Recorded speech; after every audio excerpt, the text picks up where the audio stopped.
So hello everyone, আমার চ্যানেলে সবাইকে স্বাগত। আজকে আমি ডট মান্ডালা টিউটোরিয়ালস ভিডিও নিয়ে চলে এসেছি, যেটার আমি রিকোয়েস্ট এর আগে পেয়েছিলাম। তো বেশি দেরি না করে শুরু করা যাক। তোমরা যারা আমার সাবস্ক্রাইবার রয়েছো বা আমার চ্যানেলে যারা এর আগে ভিজিট করেছো, তারা কিন্তু অলরেডি একটা শর্টস পেয়েছিলে ডটিং টুলস বা হোমমেড ডটিং টুলসের বিষয়ে। তো সেই দিন আমি হয়তো পুরো ডিটেলস ভিডিও দিতে পারিনি, তো আজকে আমি পুরো ডিটেলস ভিডিও নিয়ে চলে এসেছি। তাই বেশি দেরি না করে আমরা সেই সমস্ত আলোচনা করে নেব।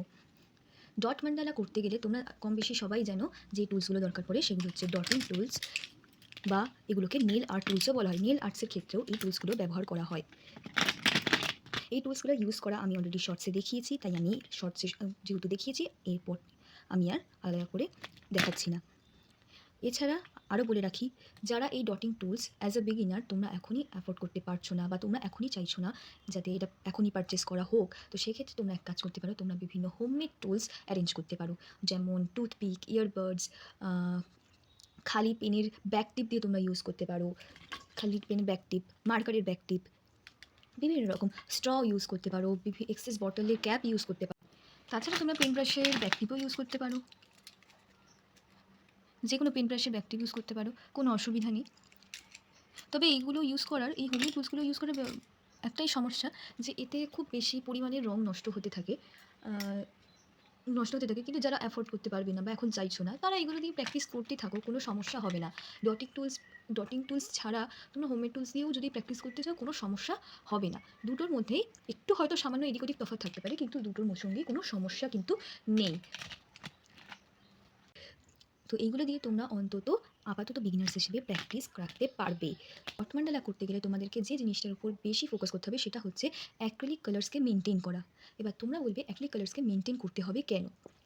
কারণ অ্যাক্রিলিক কালার্স যখন তোমরা ফার্স্টলি বাই করে নিয়ে আসবে, যখন তোমরা ক্যাপ খুলবে তখনই তোমরা বুঝতে পারবে যে সেটা কতটা লিকুইড টেক্সচারে রয়েছে। কিন্তু আস্তে আস্তে যত দিন যাবে, সেটা লিকুইড থেকে কনভার্ট হয়ে একটা থিক টেক্সচারে পরিণত হবে। সেক্ষেত্রে তোমাদেরকে অ্যাক্রিলিক কালার্সকে মেনটেন করা খুব ভালোভাবে দেখতে হবে বা ফোকাস করতে হবে তার উপরে। ঠিক আছে, এবার আচ্ছা আমি আগে ডটিং টুলসের বিষয়টা পুরোপুরি কমপ্লিট করিনি। ডটিং টুলস তোমরা আমার কাছে যে অনেক রকমের ডটিং টুলসই হয়, কিন্তু আমার কাছে যেগুলো আপাতত রয়েছে আমি সেইগুলোই তোমাদেরকে দেখাচ্ছি। এইটা হচ্ছে স্টিক ডটিং টুলস, আমি এর নামও জানি না।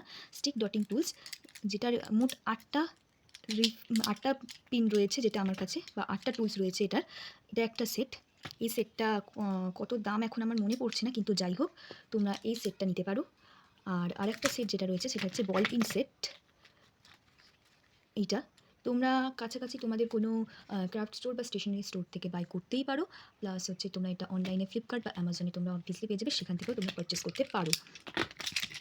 যাই হোক, এবার চলে আসা যাক কালারের ক্ষেত্রে। কালার তোমরা অ্যাজ এ বিগিনার প্রথমেই তোমরা বড় কালার নিতে যাবে না। তোমরা 15 ml এর ক্যামেল বা ফেভিক্রিলের, দুটোই খুব ভালো, ফেভিক্রিলের দুটোই 15 ml এবং 25 রুপিসের হয়ে থাকে। তোমরা এই দুটো কালার, এইরকম কালার তোমরা নিতেই পারো, কোনো অসুবিধা নেই। তবে বড় কালার ভুলেও নিও না, কারণ অ্যাক্রিলিক কালার খুব তাড়াতাড়ি শুকিয়ে যেতে থাকে, তাতে তোমাদের সমস্যা হতে পারে। অ্যাজ এ বিগিনার তোমরা তো খুব তাড়াতাড়ি রঙগুলোকে ইউজ করতে পারবে না, সো সেক্ষেত্রে তোমাদের ছোটো রিফিল নেওয়াটাই উচিত।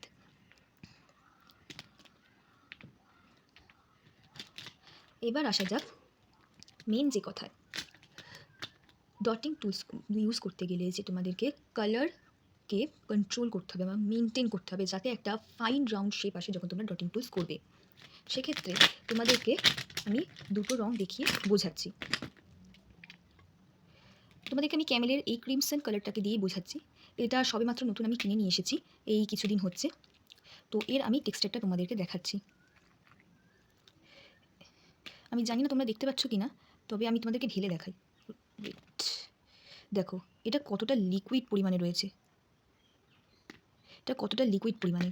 আর আমি আরেকটা রং দেখাচ্ছি, আমি ক্যামেলেরই রং দেখাচ্ছি। এই কালারটা হচ্ছে লাইট ব্লু, যেটা আপাতত 1 মাসের বেশি হয়ে যাচ্ছে আমি এই রংটা কিনেছি, এবং এটা অলরেডি শুকিয়ে গেছে, অলরেডি ধরতে গেলে শুকোতে বসেছে।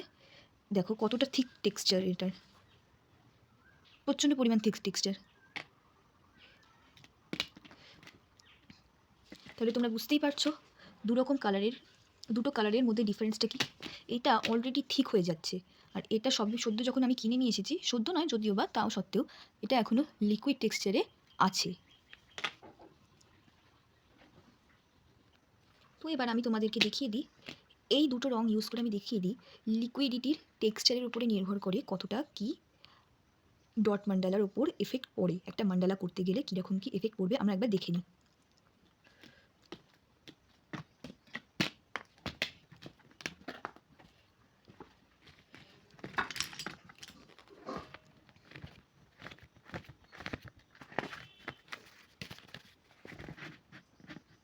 দেখো আমি একটা ফ্রেশ পেজ নিয়ে নিয়েছি। তোমরা এরকম খাতায় নিজেদের মতো প্র্যাকটিস করতে থাকবে, কোনো প্রবলেম হবে না।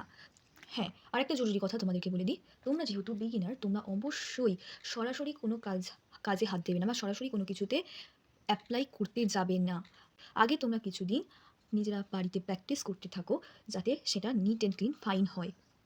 তোমরা অ্যাক্রিলিক কালারকে কন্ট্রোল করতে পুরোপুরি শিখে নাও, তারপরে তোমরা নতুন নতুন কাজে হাত দেবে। তোমরা আগে ছোটো ছোটো খাতায় ছোটো ছোটো করে কিছু কিছু ডিজাইন তোলো, করো, তারপরে তোমরা ভালো করে বুঝতে পারবে যে অ্যাক্রিলিক কালারটা কোথায় কীভাবে কেমনভাবে কন্ট্রোল করতে হয়। চলো এবার দেখানো যাক। আমি প্রথমে রেড কালারটা দিয়ে দেখাবো, ক্রিমসন কালারটা অবভিয়াসলি, এবং আমি নিয়ে নিয়েছি একটা স্টিক ডটিং টুলস। অবভিয়াসলি আমি বললাম আমি নাম জানি না, এবং প্রচুর রকমের ডটিং টুলস এখনও আরও হয় যেগুলো আমি নিজেও জানি না। যাই হোক, তো তোমরা এই দুটো পারচেস করে তোমরা অবভিয়াসলি নিজেদের মতো প্র্যাকটিস করতে থাকো, আর অন্যান্য আর বাড়িতে প্র্যাকটিস করতে থাকো, যাতে তোমরা ফাইন একটা কাজ তোমরা প্রেজেন্ট করতে পারো। যাক, এবার দেখো এই রেড কালারটা আমি ইউজ করব। যখন অ্যাক্রিলিক কালার ডটিং টুলসে নেবে তখন অবভিয়াসলি তোমরা এটা খেয়াল রাখবে যেন টিপটাতে পুরোটাতে রং যেন ভালো করে লাগে, আর খেয়াল রাখতে হবে যাতে রংটা চতুর্দিকে না ওঠে। চতুর্দিকে উঠলে কিন্তু সে লিকুইডই হোক বা থিক টেক্সচারেরই রং হোক, তোমাদের কিন্তু ফাইন রাউন্ড শেপটা আসতে কিন্তু সমস্যা হতে পারে কোনো কারণে। এবার দেখো আমি নিয়ে নিয়েছি রংটা, এবার আমি এটাকে অ্যাপ্লাই করছি। একটু যখন রংটা নেবে একটু ওয়েট করে যাবে যাতে রংটা বেশি চুইয়ে না পড়ে, না হলে তোমাদের কাজ কিন্তু ঘেঁটে যাওয়ার সম্ভাবনা থাকতে পারে। এবার দেখো আমি এটাকে কী করে বসাই।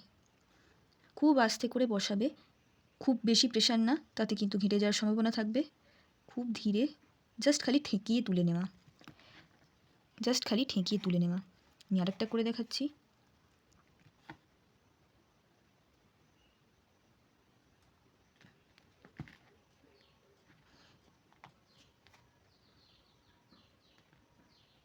দেখো এটাতে আমি বেশি প্রেশার দিয়ে ফেললাম বলে সেই কারণে একটু সামান্য ঘেঁটে গেছে, নোটিস করতে পারো তোমরা।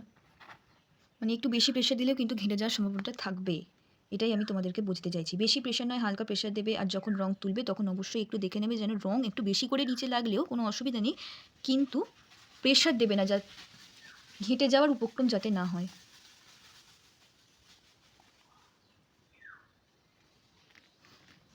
দেখে না, এই হলো আমি তোমাদেরকে লিকুইড টেক্সচারের রংটা ইউজ করে দেখালাম। এবার আমি তোমাদেরকে থিক টেক্সচারের রংটা ইউজ করে দেখাবো। আমি সেম টুলসটাই পরিষ্কার করে নিয়েছি, আমি এই টুলসটাই তোমাদেরকে ইউজ করে দেখাবো। এবার দেখো থিক টেক্সচার আমি কেন বলছি, দেখো এইটা যদি লিকুইড টেক্সচারে হতো এটা এর জায়গা থেকে কিছুটা হলেও সরতো, কিন্তু এটা যেহেতু থিক টেক্সচার এটা কিন্তু সরছেই না, তার মানে তোমরা বুঝতে পারছো এটা তাহলে থিক টেক্সচার, অলরেডি এটা শুকনো হতে চলেছে। এবার তোমরা হয়তো অনেকে কোয়েশ্চেন করতে পারো যে এই থিক টেক্সচার তাহলে যদি এরকম সমস্যা হয়ে থাকে তাহলে আমাদের কী করা উচিত। সেক্ষেত্রে আমি অনেককে দেখেছি রঙকে লিকুইড টেক্সচারে রাখার জন্য মিডিয়াম ইউজ করতে, কিন্তু আমি আজ পর্যন্ত মিডিয়াম ইউজ করিনি, এবং আমি তার মিডিয়াম ইউজ করার থিওরির বিষয়েও কিছু জানি না। তবে দেখেছি আমি যে লিকুইড টেক্সচারে কনভার্ট করার জন্য মিডিয়াম ইউজ করা হয় যাতে রঙটা বেশি গাঢ় না হয়ে থাকে। যাকে আমি এবার এটাকে ইউজ করে দেখাচ্ছি। এটাতেও তোমরা একই প্রেশার ক্রিয়েট করবে রঙেতে, রং যেন চতুর্দিকে না হয়, রং যেন টিপের বাইরে খুব একটা যাতে না ওঠে। রং লেগে যাচ্ছে ব্যাপার আলাদা, কিন্তু রং আলাদা করে যেন না ওঠে, তাতে কিন্তু ঘেঁটে যাওয়ার সময়টা বারবার থাকবে। আমি আগে থেকেই ওয়ার্ন করে দিচ্ছি তোমাদেরকে। এবার দেখো, এবার আমি এটাকে অ্যাপ্লাই করছি।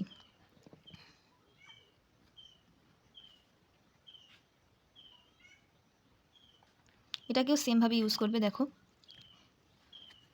এটা যেহেতু ঠিক টেক্সচার, সেই কারণে তোমরা দেখে বুঝতেই পারছো এটা কিন্তু ঠিক হচ্ছে না, ঠিক আছে?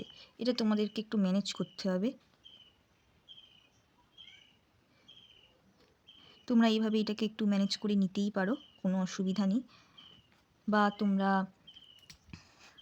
আমি এই বল পেন ডটিং টুলসটার মাধ্যমে এটাকে একটু ঠিক করে নিচ্ছি, যাতে জিনিসটা উঠে না থাকে, একটা অন্য ধরনের একটা অদ্ভুত শেপ যেন না দেয়।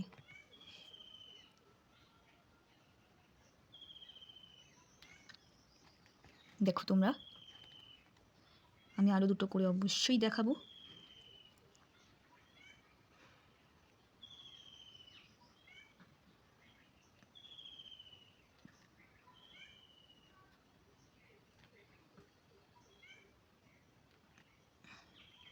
দেখো,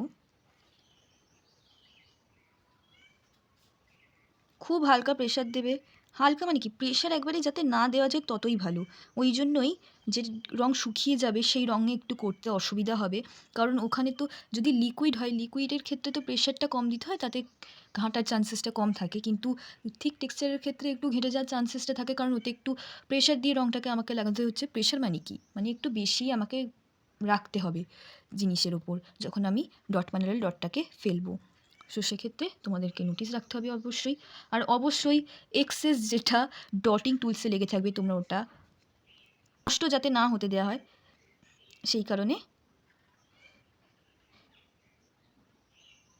এক্সেসটা শিশিতেই রেখে দেওয়ার যতটা পরিমাণ পারবে চেষ্টা করবে। রং যাতে এক্সেস যাতে নষ্ট না হয়।